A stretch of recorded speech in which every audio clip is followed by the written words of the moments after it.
So I want to bring our panelists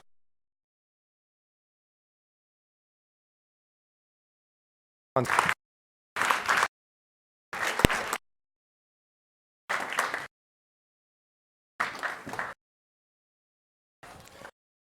Oh, hi, you guys. He's the Executive Director of AlgorithmWatch. He's also the founder and editorial director of AlgorithmWatch. I said that. Sorry. A foundation that sheds light on how algorithms make decisions that affect society. And then we have Fanny Hidvegi, European Policy Manager at Access Now, on the EU Commission in the past. That's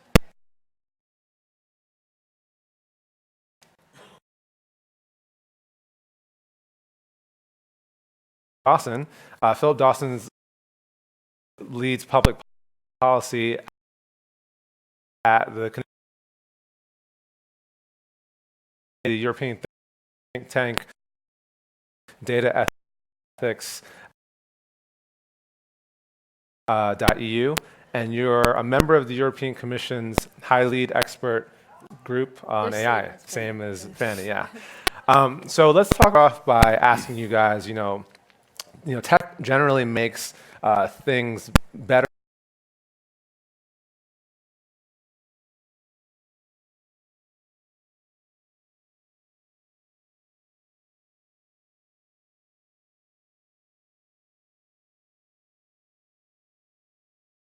Kind of frameworks that we use them in and develop them in and design them in. So in general, it all depends on how it's built and how it's adopted.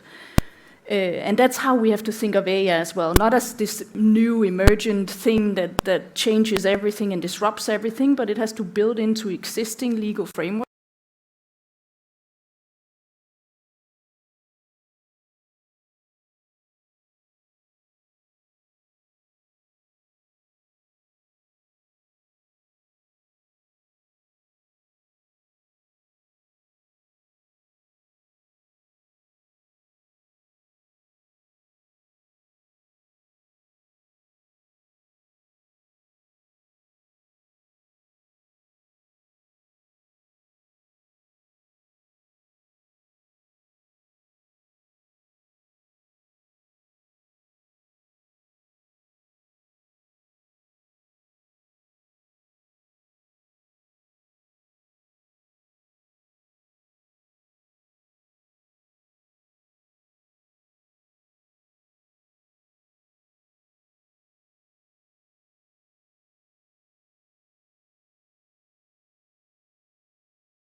Last couple of years, then it's really hard to come up with some good examples. It's easier to come up with bad examples of automation not working for the people who are affected by it, but rather using it to to surveil them and to curtail them. And there was even a very critical report. I don't agree with 100%, but by the UN Special Rapporteur on Human Rights and Extreme Poverty that was looking at the digitized welfare state. And yeah, it was basically blasting most of the attempts to use these kinds of systems there. And it's a shame because, as Algorithm Watch, and I think many here in the room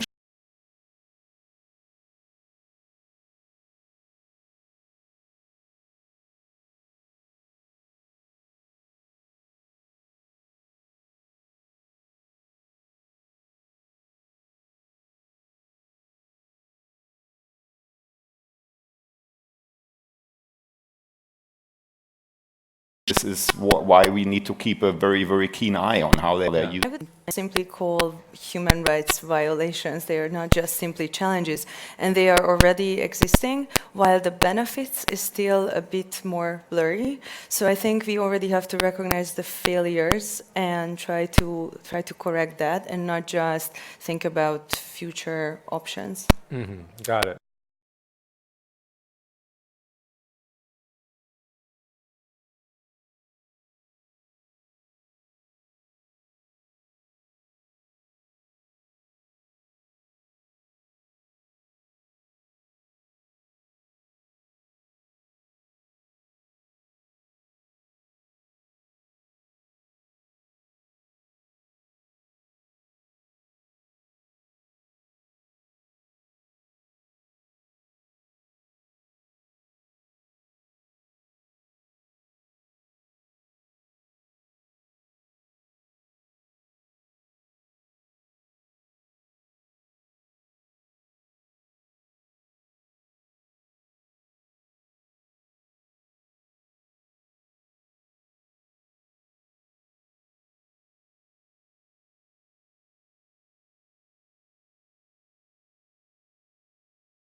versus something that's artificial intelligence? Is there a difference there? What are some common misconceptions when we talk about AI? I can say a few things about. I think it's all like in general. I think there are some problems in terms of the way we talk about AI, and I don't think it's about this granular difference between small tasks and if they can perform small tasks or whether they will outcompete the humankind and take over and so forth. I think they're two very different discourses.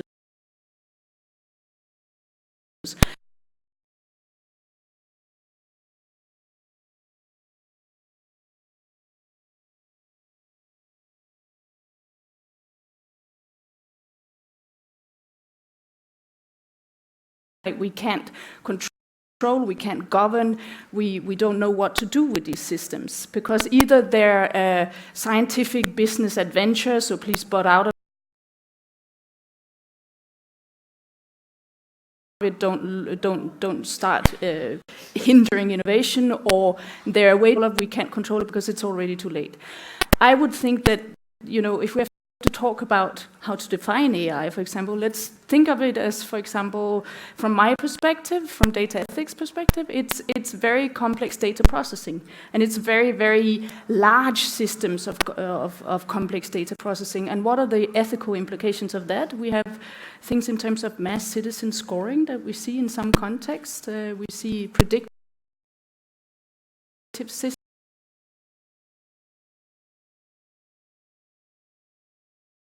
Did you want to? Yes. For the narrative, I think it's already quite interesting to look at the narrative change. Even Mozilla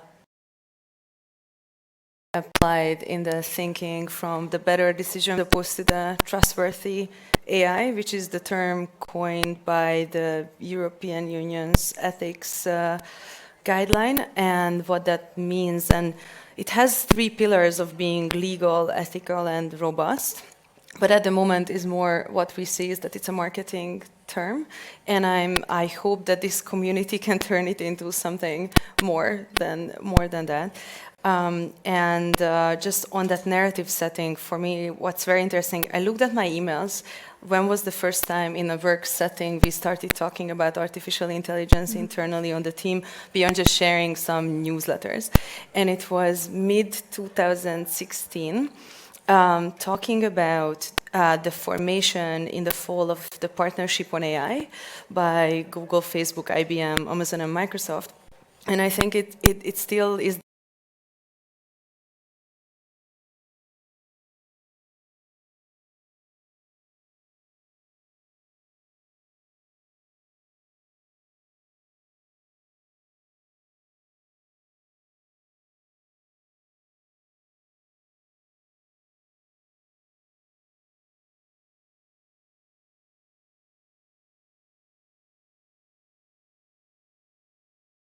I mean, how do you stop that, right? We want to live in liberal societies. That means that, companies should have the freedom to make the decision on what they'd like to work on in certain boundaries, right? But that is, of course, what we are struggling with right now, where they are, what they are. And just briefly coming back to that narrative question, we think it's important, but of course we also know that our influence is limited on that. Actually, I think we should be talking about correlation-based decision support systems, right? How does that work with a larger audience? It's not going to work. Yeah. But it's important that we keep in mind that this is what we're talking about, or I think that's at the core of what we're talking about when we're trying to identify the challenges that we have, because we are looking more and more at these correlation-based decisions instead of causation, right? And this is a fundamental change, because we just assume that because there's massive amounts of data and we can detect patterns in it, then that needs to guide our decisions. And this is what's problematic, and this is what we need to understand better, and then also take precautions, because we are not going to get away from that anymore, and it's helpful, we wouldn't have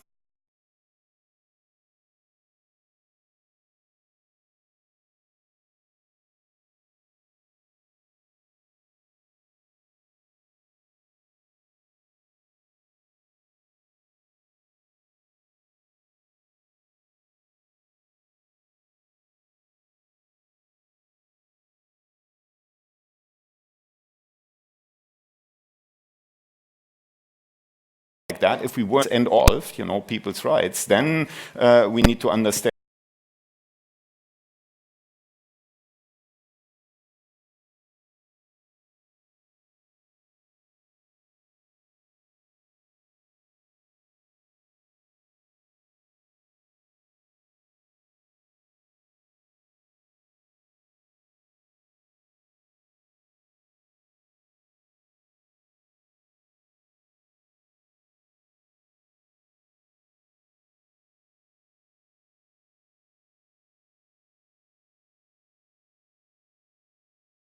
solved, because none of these questions are ever solved. We just So like the meat and the potatoes of what tech companies. Maybe I'll start off on this one. There's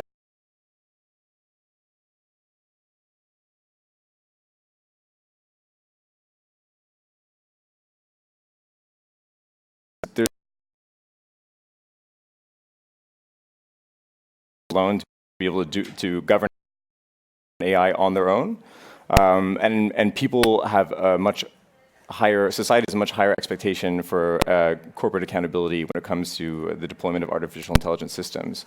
So one of the things that we're doing on our team is we're in frequent conversation with regulators about how we can kind of find an in-between space or apply their existing regulatory framework, how it should be better applied to AI and managing its risks, particularly the human rights framework. And then finding ways that we can, through kind of a light touch approach to regulation, introduce greater accountability either through different reporting requirements for impact assessments and things like that. So I think the conversation is gradually shifting. I think there's a growing consensus that self-regulation is not enough, and the new reality that companies have to deal with is, what is that regulatory landscape going to look like? Can it protect the technology to be developed in a way that is beneficial? Yeah, Gry, should Facebook moderate Facebook, or should government regulate Facebook? Sorry, one more time. Sorry, I said moderate and regulate. Should Facebook regulate Facebook, or should the government regulate Facebook? I think it's much more complex than just a question between should it be self-regulation or a law. When I think of governance, for example, when we did the policy and investment recommendations in the EU group for the EU and how to deal with this, there was a set of different approaches on how to govern this area. So there's things like you can invest in education of engineers, you can create laws, but you can also map existing laws. You can look at specific areas like Fanny was talking about before. One discussion that we can have, which is also part of a governance framework, is to exactly discuss which areas and what kind of measures we can make to stop the innovation of AI in specific areas that shouldn't go in certain ways. So governance is we tend to think of it as something that either the government does by itself by creating some new law that then by definition fixes everything, or in a technological space we think of it as a technological fix, and we create this system. For example, in terms of content moderation, we create a system that can moderate everything, and that's it. It doesn't work like that anymore. Governance is law, it's culture, it's education, it's companies doing things. And we have to think of smart, contextual-based ways of governing these systems. So we create what we call trustworthy AI. We don't just dream about trustworthy AI. We actually make it. Yeah. Yeah, I'd second that. At the same time, I would also warn against this narrative of, do we need regulation? Of course we need regulation, and all these companies and processes are already heavily regulated. There's no such thing as an unregulated Facebook. There are privileges on liability that are hugely important when it comes to Facebook. This is an active regulation. There is copyright regulation that is highly complex and that has been around for many, many years. So it's more like what is good regulation and what is bad regulation apply to these actors. And we also should probably, there has to be someone here on the stage who says that Facebook is just an asshole company, right? And they sort of dug their own grave. It's not a grave yet, but the pit, that they'll fall into, because they were just so ignorant about all the problems that they created, and they still are, that everyone is really aggressively attacking them now, although in many countries they are still basically the place for people to exchange information freely. You know, in authoritarian countries, it's still great to have Facebook because there's no one else there to provide these services. So it seems a little unfair, but it's not, because you know, it always also depends on how these companies, but also state institutions behave vis-à-vis the demands that the publics have. And this is what we need to find a balance, you know, to come up with good regulation that addresses that without harming, for example, free speech or other kinds of freedoms. And this is really terribly hard. Yeah, go ahead.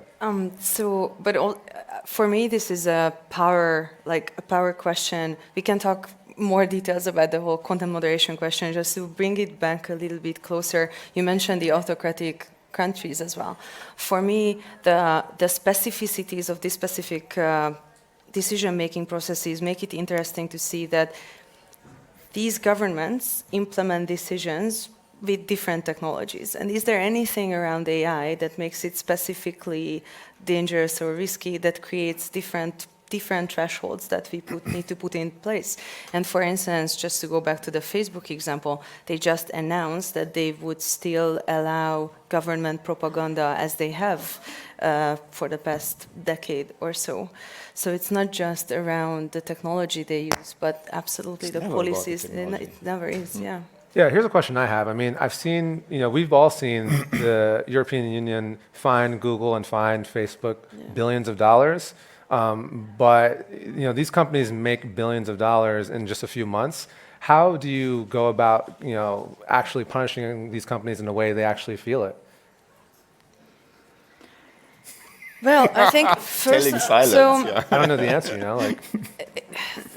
And not only the punishment, but what we see is that probably Facebook will perform better this quarter than ever before, even though I don't think it has been demonstrated more how terrible they did to individuals and societies this year. So the question is, why are we still buying into this model? But I also think that we, like these fines, for example, and the new laws we're creating in these groups, where I think we could kind of choose to look at them as symptoms of change. And change, it doesn't happen very fast all the time, but it consists of different things. And we're having, like, I've at least seen within working in this field within the last, even just the last 5 years, an incredible change in how we are addressing the risks and the issues of Facebook and Google and the way they deal with things in the press, in normal speech. I remember going into a room and having to fight for these things. And now when I go in, we have people nodding, and I'm sure anyone sitting here has the same, that it's getting so easy to talk about. But that of course doesn't mean that it's happening, that the change are happening. But it means that we have a support for And if I may, it's not so much, because sometimes you get the impression it's about, you know, having your revenge on Facebook because they're making so much money, you know, and they behave so badly, so we need to punish them for that. But of course, what we are trying to, and this is where your question is going, how can we change their behavior? And I think it's not going to work with fines. Of course, they can hurt, and they should be high enough to hurt, but they also need to be really well justified. But I see as the main problem with the large companies, and we shouldn't just talk about the large companies because they are specific, but of course they pose one of the biggest problems. With the large companies, it is the lack of accountability, right? Because they just don't give a damn about what we think, what our governments think, you know, what societies think. And this is what we need to address. We have to come up with better ideas for holding them accountable so that they can't just say, oh yeah, we'll throw some AI on it, or we'll hire a couple of thousand people in Indonesia to moderate our content, and then this problem will probably go away. This is not going to work. We need to make them accountable to individuals and to other stakeholders so that they feel the pressure that they're really doing some good stuff, right? I'll always say that at the same time. But where they fail, that needs to be addressed. And we need to be able as citizens to address that. I just love the idea of throw some AI on it. It's just so funny to me. I think one thing I would add, I agree entirely with what Matthias was saying, but I think one lesson that we should draw from this is that and it's an obvious one, but we should remind ourselves that the market does not value responsible AI. And something that Fanny just pointed to, like Facebook shares the share price keep going up, so that the market does not value this. So how do we create a market through appropriate regulatory interventions that makes responsible AI and investments in explainability and accountability in AI systems and like a prerequisite to developing this technology, and not just something that like a company will do out of its own goodwill, and if they can convince investors that this is a worthwhile cost. To just give you guys an example, at our company, there's 30 to 40% of product development is explainability. That gets difficult to justify when you're getting to the end of a financing round. Well, when you're trying to raise the next one, and you're running out of cash, and you have all the goodwill in the world. When the rubber hits the road, and you're burning X amount of money per month, it gets tough to justify because you have to keep the company going, right? So. We need to think, I think, even more about, instead of regulatory protections, but the type of incentive structures that could be built into the market to privilege, the investing in those technologies. It could be through procurement, strategic procurement efforts, and pilot programs that are shoring up that technology as like the fundamental base layer. And then we might get somewhere new. If I just add, like, when you say that the market is not valuing responsible AI, like that means that just let's lose all these adjectives for a moment. Malavika Yaram has been talking about this for years. Where are all the conferences and companies developing irresponsible AI or AI for social bad or untrustworthy AI? And so, like, for me, this means that already there is a market failure. And there are existing regulations that we need to apply first.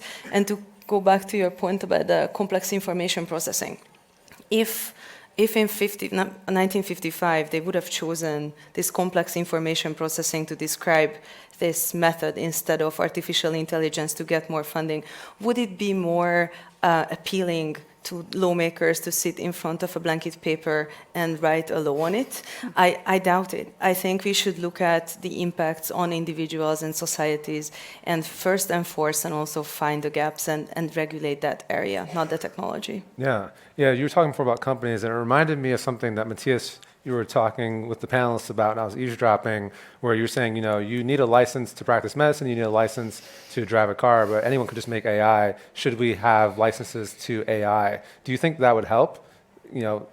I'm skeptical about that, but it was just, we started discussing this with Phil mentioning that there's apparently a proposal in Canada that you can probably talk about where that is suggested. I'm skeptical about this because I'm all for having changes in curricula, for example, computer engineers and computer scientists learning more about responsible work with what they're doing.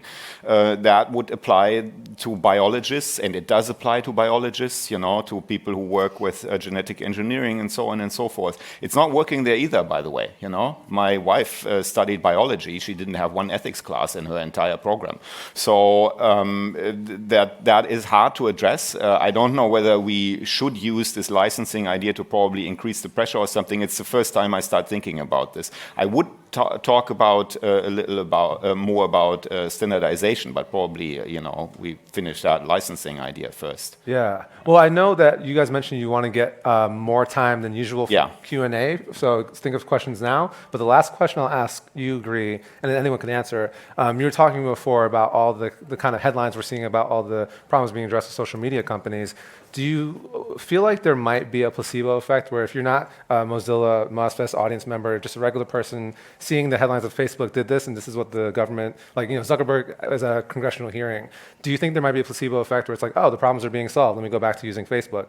Do you think that kind of explains the increasing stock price? Do you think there's a placebo effect there? Actually, I don't know. I think I was sitting and thinking here. I was listening to also what Element AI, you as a company, and I was thinking that I wanted to ask you like how. Because Element AI, for example, is known as a kind of the sustainable company and thinking about these questions. And then I hear that I got possibly surprised that you got a big round of funding. And I was wondering how much of that kind of profile was part of it. And maybe that's where we have to start in what we talk about. And not so much, because I always thought that it was problematic that we put everything on the shoulders of the consumers and consumer action and these things. This has to be solved by the companies that are building things, the investors that are investing in specific solutions and asking for specific results. And it has to be solved in law. So I think that's more, maybe there's a placebo effect, maybe there's not, but in the end, it is something that has to be solved by some of the actual responsible actors that are building these infrastructures. So I don't know if that's answering your question, but that's more changing the direction of the question. Yeah. All right, so we'll end it there because they wanted to hear what you guys had to say. So are there any questions in the audience? We have one up here, we have one over there. I'll let Kevin decide who we hear from first. Him right there. Hi. So I agree that self-regulation for companies doing AI is not a good idea, but what options are there for small startups? Like, what can we do to move away from that model of things? I guess that's directed to me. Cool. I mean, anybody can answer that too, but I'll start. I think it's important. This is one thing that we've learned, and just to give you a bit of background, we're a company that was founded 3 years ago, and we now have 500 employees. So it was the scaling of happened very quickly. There's the phases when I was hired where we were hiring 20 employees every 2 weeks. And so when you're doing that type of growth, it's very difficult, I think, to ensure that the ethical framework you've developed gets operationalized, socialized, and passed down to all the new hires. But you have to do that from the beginning. Otherwise, it's like really hard to catch up. So I would say that's one thing. Two, invest early on in an explainability team. This is like a core component of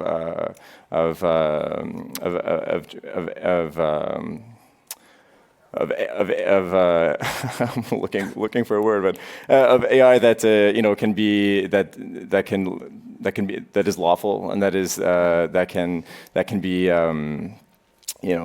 contested and that will be more just. So those are two things, and then something that we're working on now is to look at different types of impact assessments on products that are a little bit more mature. Because as you probably know, if you're working in a startup, the product roadmap can also be a bit of a moving target. So do you invest heavily into a kind of a new process for this design when you're not even sure that it's going to be something that you roll out, right? So I think it's like a tough game it's a tough negotiation to do, but also start early with the type of, if you know that the main risk of your system might be bias and discrimination, which is often the case, it is in some of our products, then just start early, So I think that's what I would say. And then start speaking to regulators. Companies don't always have to always have the budget early on for a policy team, but executives, engineers, anybody can do this.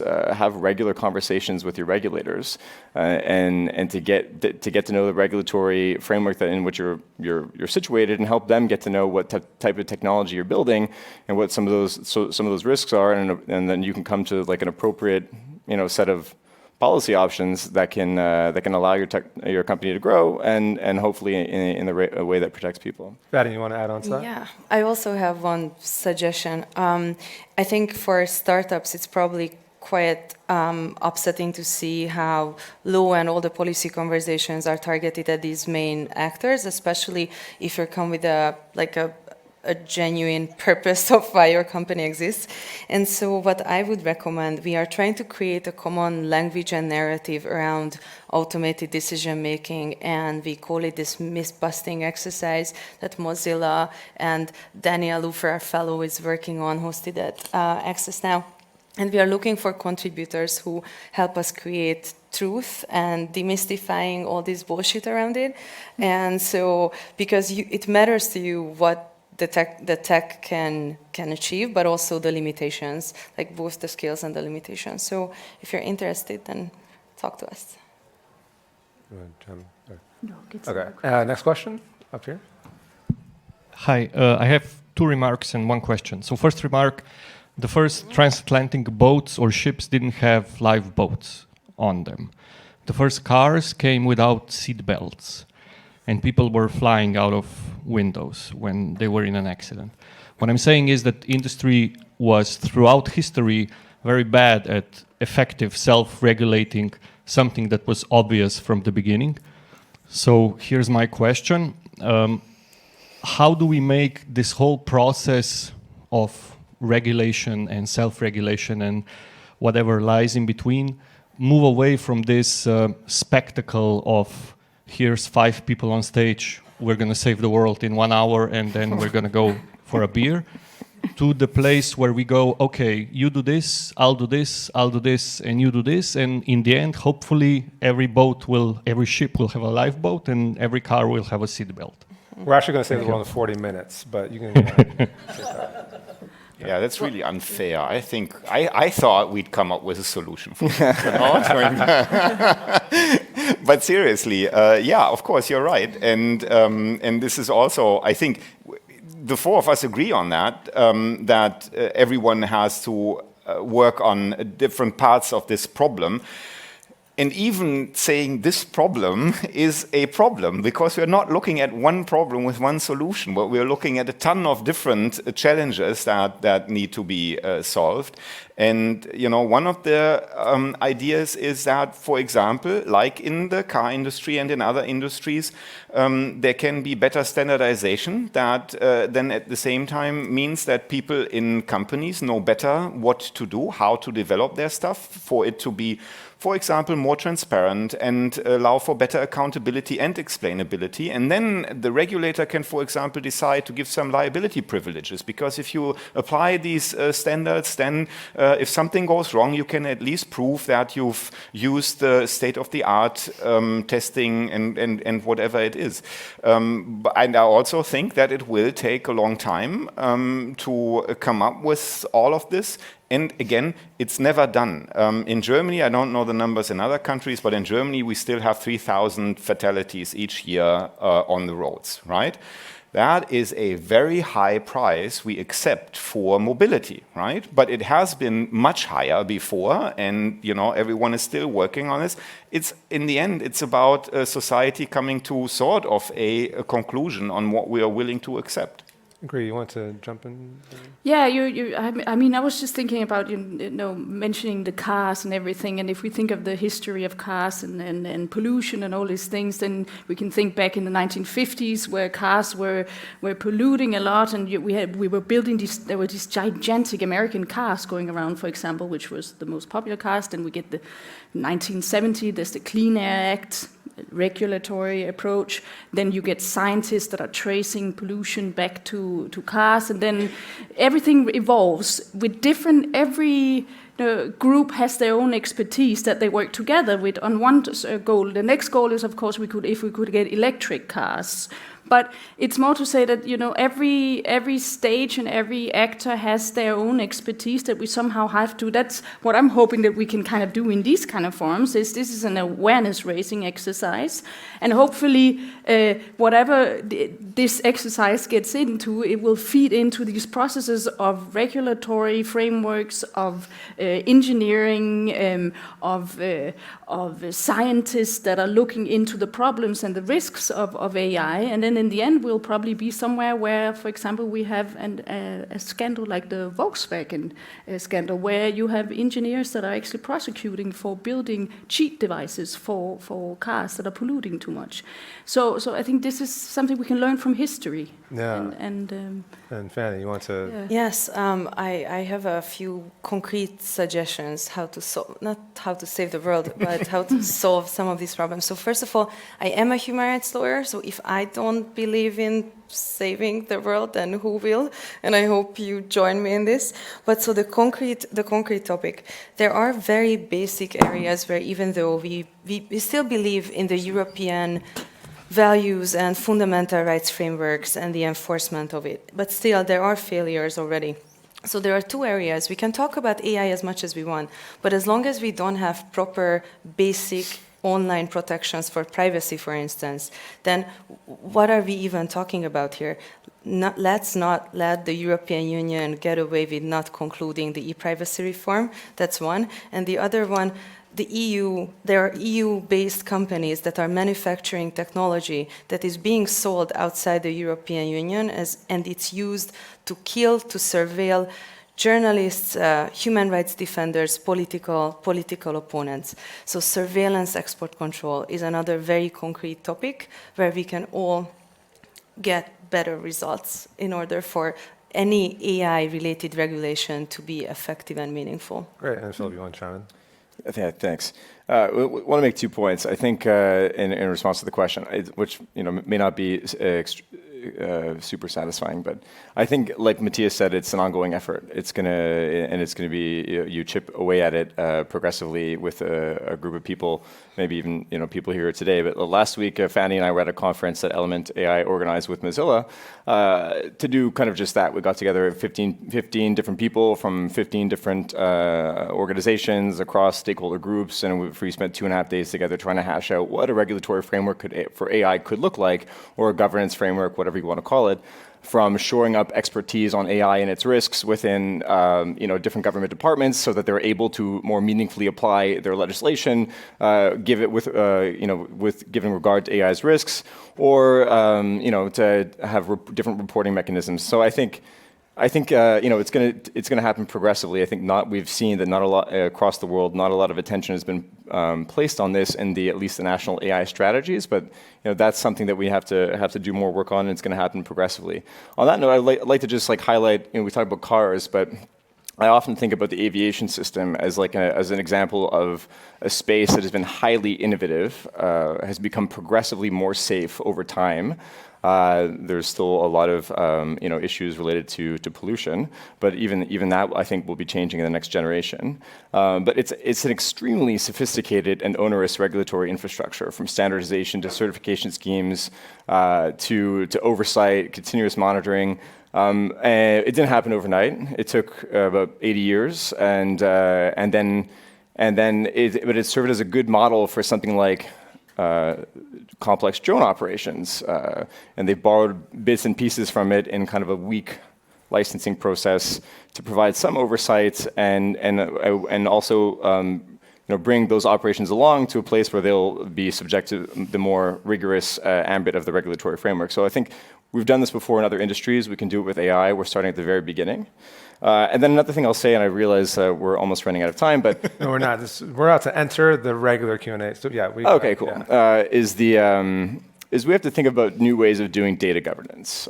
And there's been a few sessions at MozFest on data governance and specifically on the opportunity that something like data trusts could present. I also saw a session I wasn't able to attend on data unions, but we need to think of more ways of, from the very beginning, governing how we use data and having more democratic representation and how we make choices about how data should be used, greater accountability. I think it starts there. So I think a lot of the AI governance questions may be solved through different models and approaches to data governance. Great. We have some time for actually one more question. I'll let Kevin decide. Nice. Hi. I almost wasn't expecting that. Just to build on the reference to the aviation industry and the increased regulation, incremental regulation over time, that seems to have been happening in parallel, or maybe actually directly against greater rights of workers in that industry. And I'm really curious as to how you see the governance, growing governance of AI without the loss of kind of worker power, so that this emergent economy serves people economically, but also without the loss of accountability that comes from taking human beings out of more and more aspects of that governance. Fanny, do you want to? To the second part, and then I'll maybe let you. So on the accountability piece, for instance, one key recommendation from the Council of Europe Human Rights Commissioner's paper on these 10 steps to unbox AI, one of the key recommendations is to always have either a natural or a legal person identified as accountable for the decision. So I think that's the answer. Like, we cannot move away from that governance structure. Was the question related to workers' rights more about the use of automation and autonomous systems in aviation, or about conditions for workers in more generally? To be honest, both. I think there's something that happens just psychologically once more and more governance is around automated systems that has the psychological effect of removing the person from the center. That also makes accountability harder. And then the issue of economic prosperity for human beings within that field as well. I think, yeah, they feed each other. The minute we start focusing so much on automated systems, the less important the human being becomes, the easier it is to justify not paying them a living wage, or they are less integral to the system, the harder it is to manage accountability, and so on and so forth. Okay, I'll try and answer some of those questions. I think there are a few sub-questions. But it reminds me of a conversation Matthias and I were having beforehand about the Boeing MAX 8s and the use of autonomous systems. Yeah, well, the first thing I would say is that as in aviation, the use of autonomous systems, or just in the AI ecosystem more broadly, I think we should be very careful not to attribute accountability to anything other than a human. And in some case, that might be a legal person or it might be a physical person. But I think that we should not be confused about that. Is the accountability and liability lies with a person. And then with regards to workers, yeah, I mean, there's the displacement of workers and the devaluing of workers. This is a problem, and this is something that companies and governments also, I mean, civil society more broadly has to address, and there should be policies in place, possibly with AI industries that are contributing to this, participating in programs to upskill, retrain workers, or should they so desire, or have some type of other compensation scheme. These are some of the options that could be considered to alleviate some of the dislocation that workers will feel. And anyway, I hope that answers in part at least some of your question. Anyone else want to chime in on that? Okay, well, I guess we can end the panel there. We can give a big round of applause for our panelists on stage. Coming up next, we have a long break. We'll be back at 3:15 where we have one more talk and one more panel. I'll see you guys soon. Thanks.